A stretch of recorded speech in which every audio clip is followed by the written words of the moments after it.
Well, this one's going to be fun. This person asked, or says, I've been trying to do a master copy of Sanford Gifford's Isola Bella. I'm struggling with finding the right mix for the sky and the gradient of light. And this person asked for a video. Let's have a color lesson.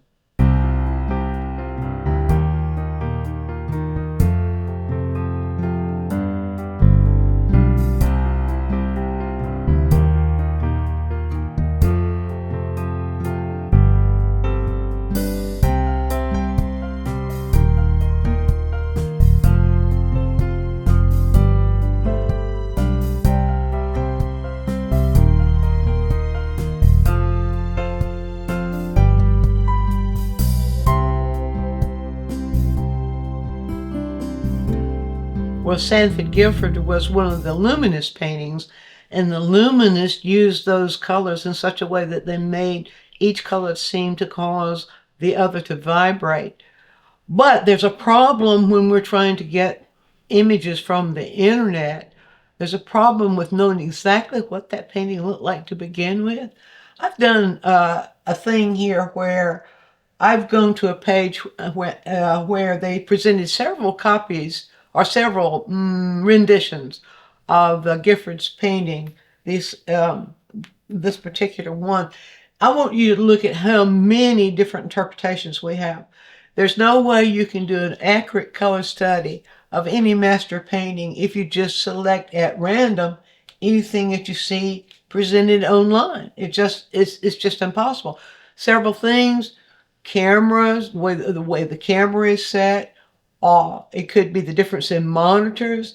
But a lot of times people will have the audacity to take a master painter, a painting of a master, and try to tweak it themselves, and then get something like this. And so there's all kinds of things that can happen. The best way to find the closest thing is to go to a museum or a gallery that has this painting in the permanent collection, if you can find such a thing. They usually have as close to the color rendition of that painting as you can find. Now, you do have that problem of monitor variation. Oh, yes, and the way a printer is going to interpret to print it.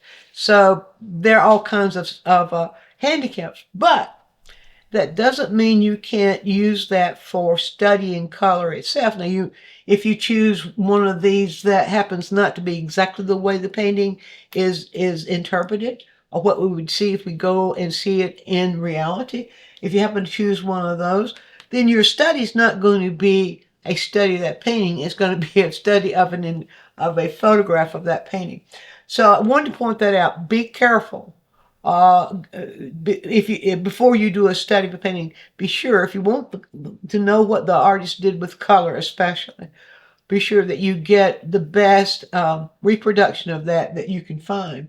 That's the first thing. So we'll take that down. Now, this is the closest thing, the one I have here, is the closest I could find to what I think I remember. I did see this painting on an exhibit in a show that was 3 or 4 decades ago, in fact. So so long ago, I can't remember exactly. I can just remember the impression. So I can't be sure that this is the exact interpretation. However, I did get this one from the permanent collection. And for some reason, there's this line that goes across right there. And I've reprinted it several times. I don't know where that line comes from, so you just ignore that. It's not about the color. All right, down to business here. So what do? How do you study color from a master painter, a masterful painting, or a master painter? How do you study color? So I want to guide you through. This is the simplest, and I think the best method for studying color in any direction. First thing, look at the whole piece and determine what hue of the color you're looking at. Hue or hues. Usually in most paintings we're going to see hues. And you can identify those by the color wheel. Now, what you have to remember is that most hues you're going to see in paintings are not going to be at the fullest saturation. They're not going to be exactly as the hues you see them on the color wheel, because nature doesn't work that way. And painters don't work that way either. We always have variations of the saturation of the hues. So as far as the saturation is concerned, most likely you're going to find the hues that you're looking for are going to be also a little bit saturated. And you can see here already what we're talking about, that the hues, I'll put this one right here, and let's bring it over close enough to be sure it gets in the camera. And down a bit. Okay. We can see here the overall hues we can see fall in this range. That is the first thing. Does the overall hue seem to be on this side of the color wheel, or are they on this side of the color wheel?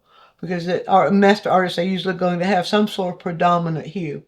Now, when we look at this one overall, and we can see, we can actually read, and I will just put this over this so that you can see for yourself. The values are not going to be the same as what is being read on this particular color wheel. The value is not going to be the same, but you have to learn how to read that.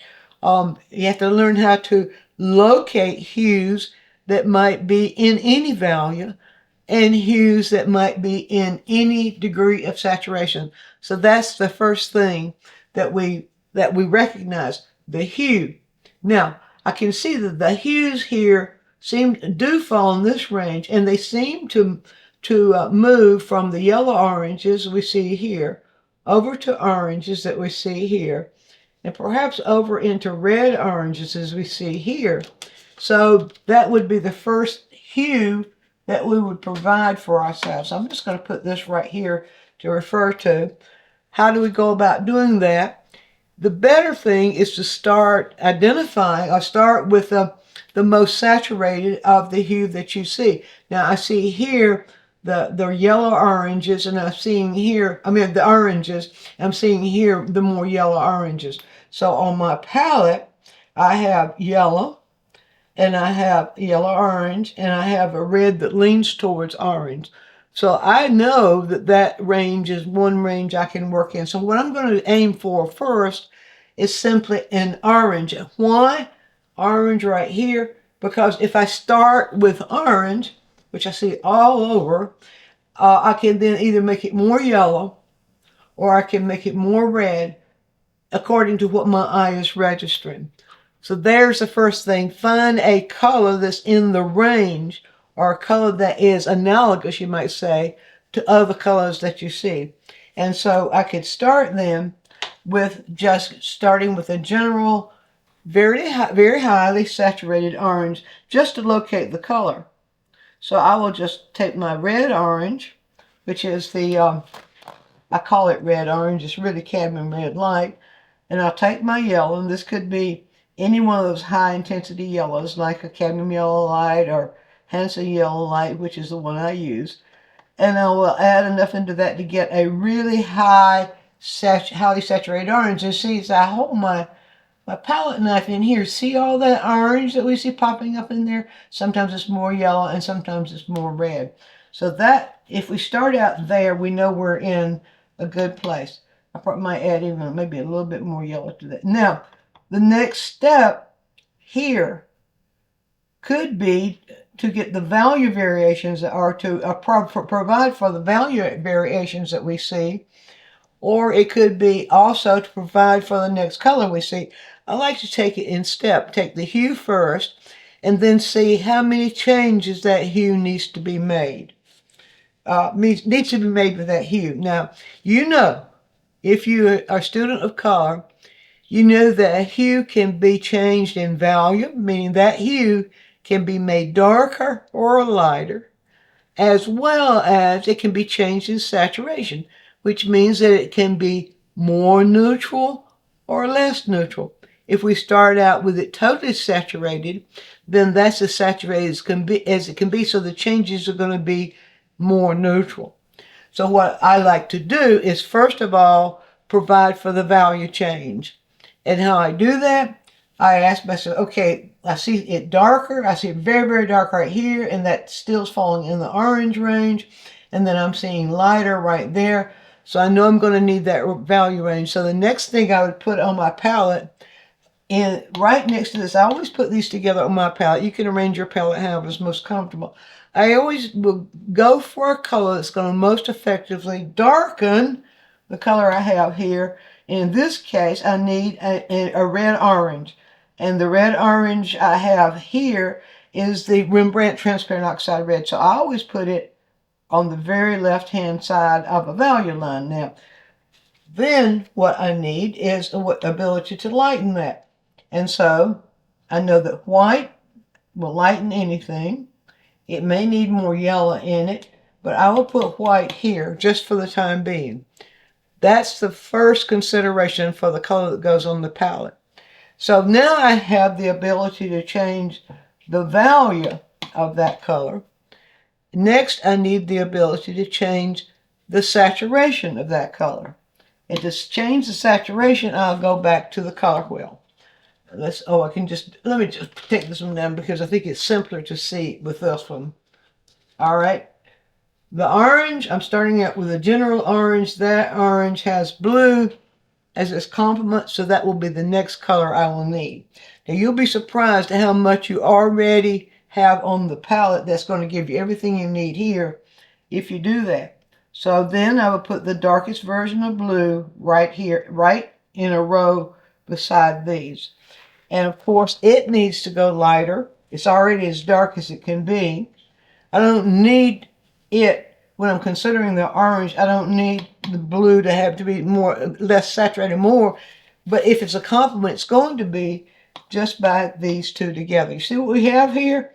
So I would add white here to get that change in value. Now, what do I have now? I have the ability, for orange, I have the ability to change its value and its saturation. If I put the blue here and I do the same thing here, I would need a blue that's this value, blue is this value. Just add white to it, we'll get that. I have the ability now to do those things. Next thing I need is the ability to change the hue. Does it need to be warmer or cooler? This hue right here, yellow-orange. I see right in here, this orange is getting more yellow-orange. So that means the next color, or my next color I want on my palette, is the ability to make it yellow-orange. And so I have that right there. And usually I just have it in my on the edge of my palette, because usually a color that light is going to participate in other ways too. So I have that. There's the yellow right there.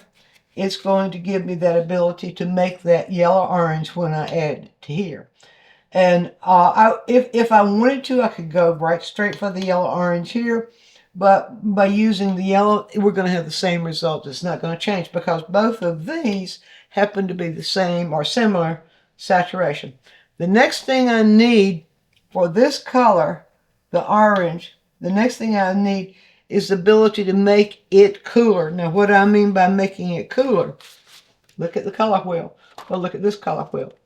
As colors move away from yellow and more towards blue, they do become cooler. On each side, the blue in a color is going to make it cooler. And on the warm side, we don't really have blue entering into the picture until we get to red.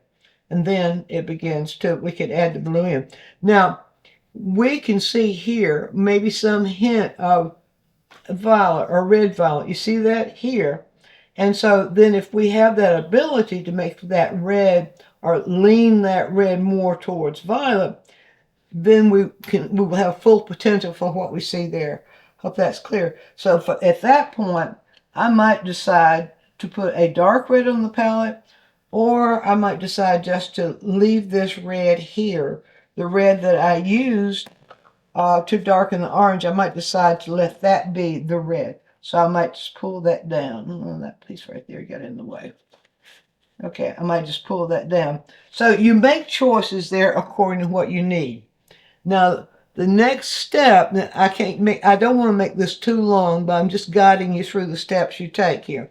The next step now is to begin to discover the colors and the technique that you're going to need to make that modulation or that gradation or that you see moving from here to here. So why don't we just start with these colors right here, and I'll just guide you towards a little bit of it, and then that will get you started. So what we need to do is we need, say right here, we need that orange, this orange right in here, and then we see that orange getting a little bit less saturated and less saturated as it moves here. Seems to be taking on a little bit of violet, but you can see the value of it remains middle value.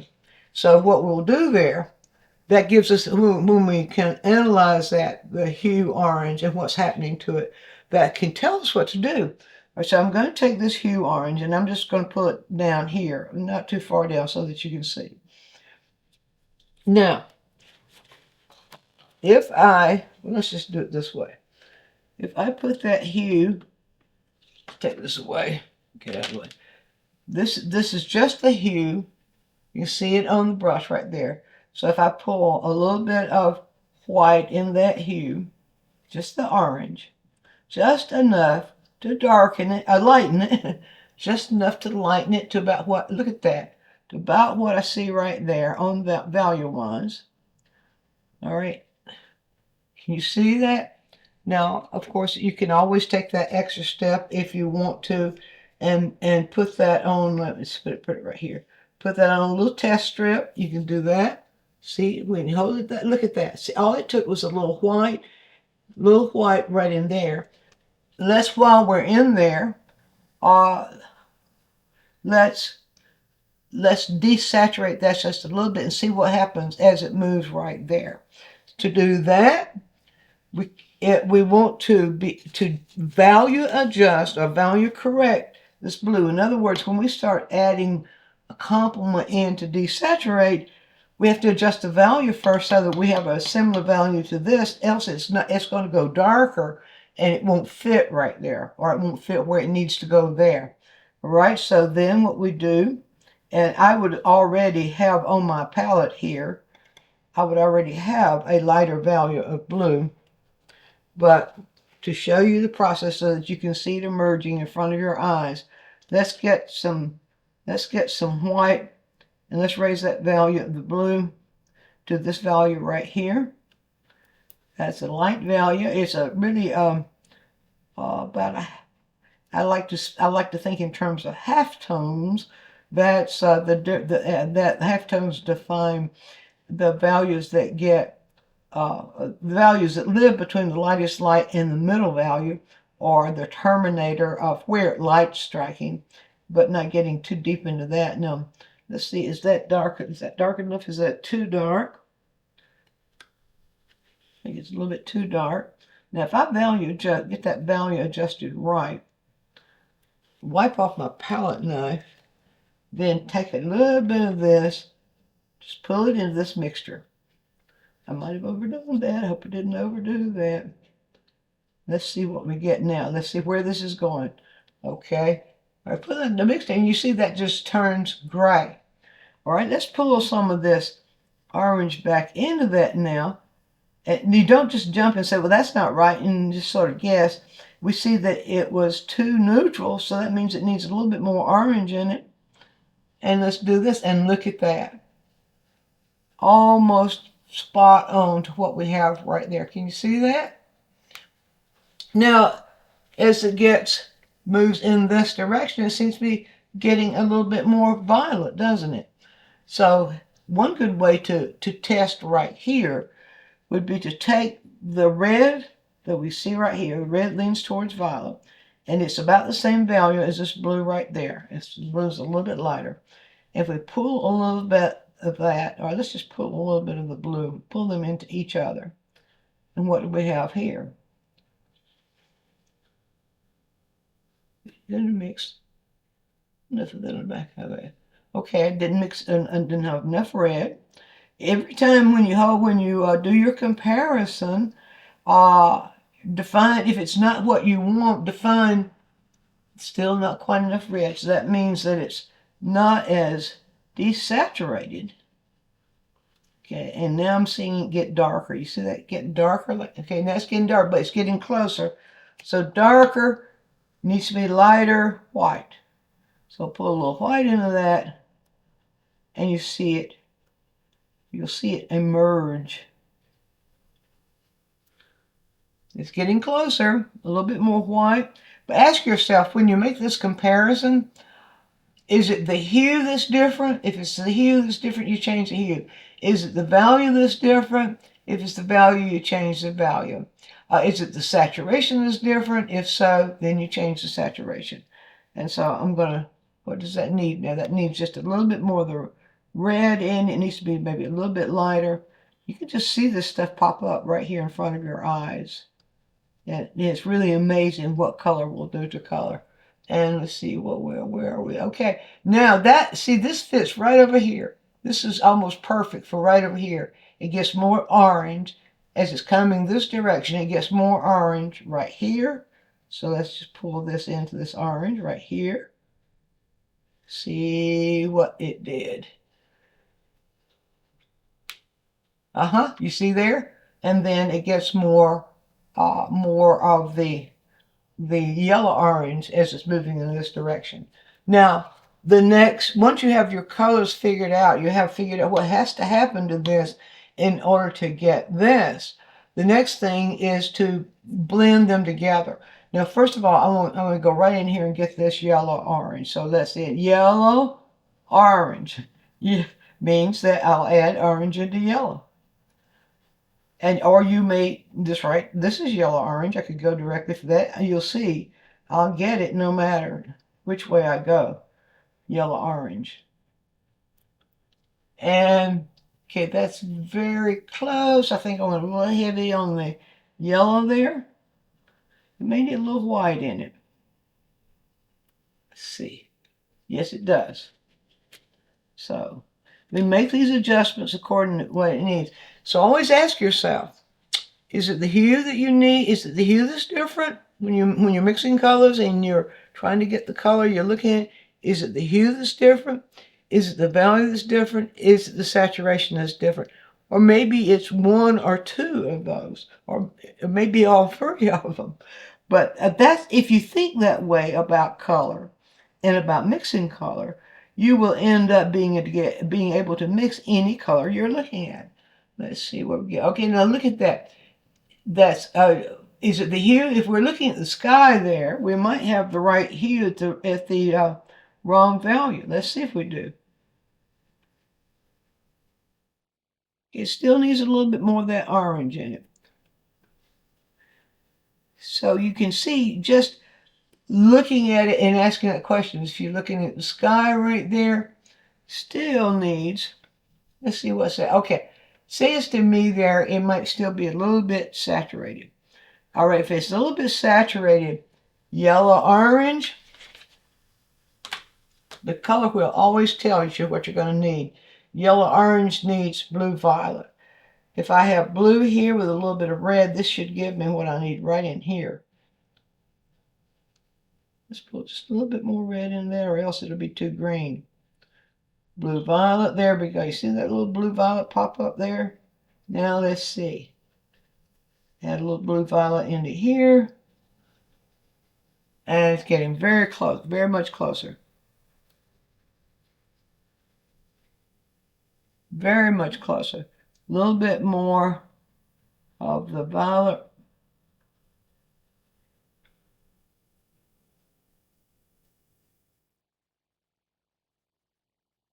It's good. I need more paint on the palette knife. Show you. A little bit more of the blue violet. We're right in that neighborhood right there. Now once you work out the color progression, the next thing the next skill you will need is a blending skill. That's another lesson, but I'm going to briefly show you a sequence that you can use there. First of all, I'll need to clean out this brush. And so you can start at any point of blending. You can start, if everything is pretty much in the same value, you can start at any point. But if you will use a sequence of application where you load the brush with the color, not too much, load it generously enough for the color to go on. But you'll find that if you try to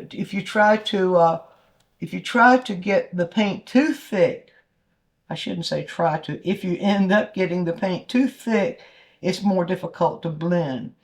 So the blending technique that the luminous used was usually more effectively done with the paint covering the surface, but not in thick strokes. So you want to be able to apply the surface. If you hold the brush at an angle like that, as you pull that color down, you apply the paint in such a way that it's not too thick, and then you gradually change it.